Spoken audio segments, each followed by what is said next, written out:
The style of the 1950s is one of extremes, conservative at one end and glamorous on the other.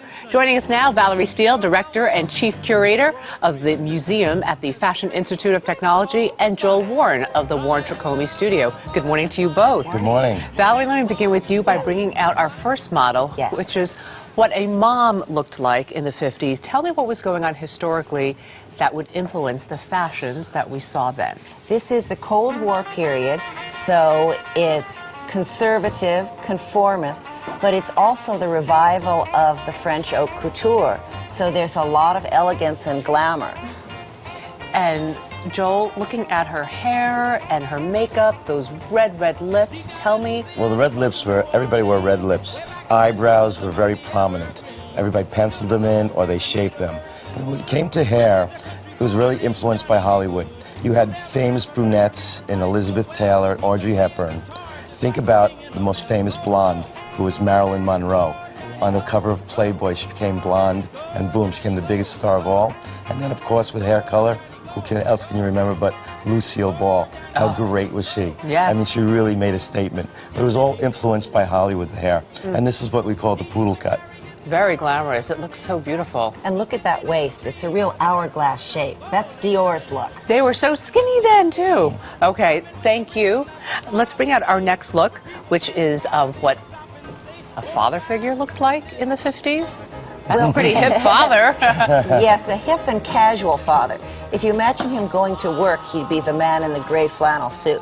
But they've styled him as if he were going to an outdoor barbecue in the backyard in suburbia. And Joel, he has a little bit of shadow on his face. A little bit, but no, most men were clean shaven, but I think he's more reminiscent of Paul Newman. I mean, he was the brooding actor. You know, you had Marlon Brando. You know, it really was a time when men became more emotional. Yes. You know, and it really played in the way they looked. Well, you have to remember, too, though, because of the conformity, there was once a man's clothing advertisement that said, "Dress right, you can't afford not to." The idea that people were watching you in every occasion, judging. Trey, thank you. Let me bring out the younger looks, what the young kids were wearing in the 50s. First, we have what maybe a teenage girl looked like. This I recognize a lot. Talk to us about this look, Well, Valerie. she's the bobby soxer. You notice the little bobby socks instead of nylon stockings, the saddle shoes, that sort of sweeping skirt, cute little sweater. It's a very girlish look, and it's a teenage look. This is really important.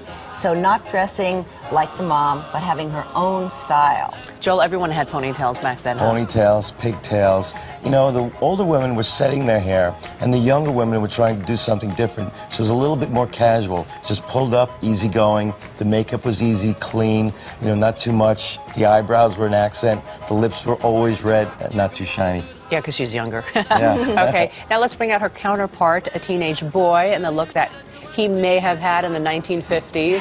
Greaser. Yeah, this is the rebel look. Absolutely rebel without a cause. The blue jeans, the T-shirt a la Marlon Brando, the black leather jacket a la James Dean and Marlon Brando, the Converse sneakers.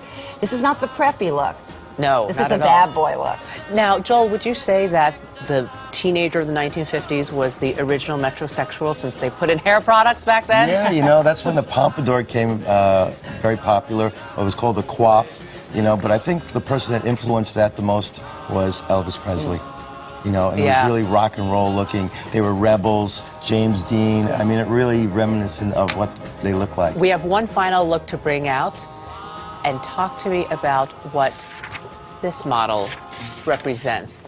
The glamorous evening look. Is this only Hollywood starlets? No, this is a mixture of Hollywood and Paris haute couture, but it's a look that ordinary American women copied at all price points. So it's the very couture looking dress, lots of dressmaker details, and then the little mink stole. That was what everyone was aspiring to. And Joel, just the final seconds. This is Audrey Hepburn at her finest moment, you know, just gorgeous, glamorous. Billie Holiday, I mean, it really was shorter and also had a lot of pieces, and she had a clip-on bang there. I love that. Looks so good. Accessorized. Yes. Valerie Steele and Joel Warren, thank you both. And we'd like to thank What Comes Around Goes Around for providing us with these beautiful vintage pieces.